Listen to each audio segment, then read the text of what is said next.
Hello everyone, আসসালামু আলাইকুম। আজকের দিনটা আমাদের পরিবারের জীবনে অনেক বড় খুশির একটা দিন। ৩ বছরের জমানো টাকা, আর সেই টাকা দিয়েই আজ চেষ্টা করব তাই এবার বাবার একটা স্বপ্ন পূরণ করার। হ্যাঁ, আজ আমরা যাচ্ছি বাইক দেখতে।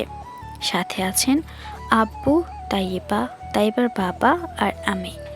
প্ল্যানটা সোজা, আজ শুধু দেখতে যাব। যদি পছন্দ হয় আর আমাদের বাজেটের ভিতরেই থাকে, তাহলে ইনশাল্লাহ আজই কিনে ফেলবো। আব্বু আগে রকি মামাকে বলে রেখেছেন যেন আমাদের সঙ্গে যায়। রকি মামা বাইক সম্পর্কে ভালো বুঝে, তাই তার মতামতটা আমাদের কাছে গুরুত্বপূর্ণ।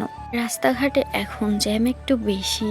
শেখ হাসিনা যাওয়ার পর অবস্থা কিছুটা এলোমেলো, তবু আমরা বেরিয়ে পড়লাম, কারণ শক্ত আর অপেক্ষা করে না। শোরুমে পৌঁছে মনে হলো প্রত্যেকটা ছেলের একটা না বলা আবেগ থাকে।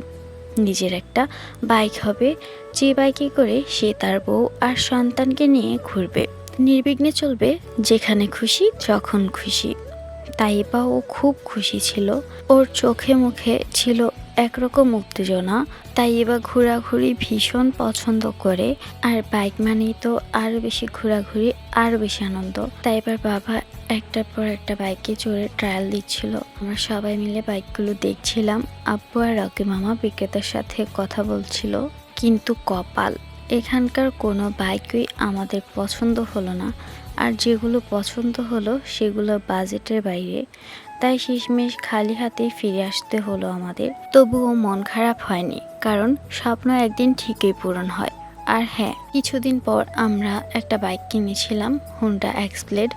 আমাদের পরবর্তী ভিডিওগুলোতে সেই বাইকটি দেখতে পাবেন। তো আজকের জন্য এ পর্যন্তই। আল্লাহ হাফেজ।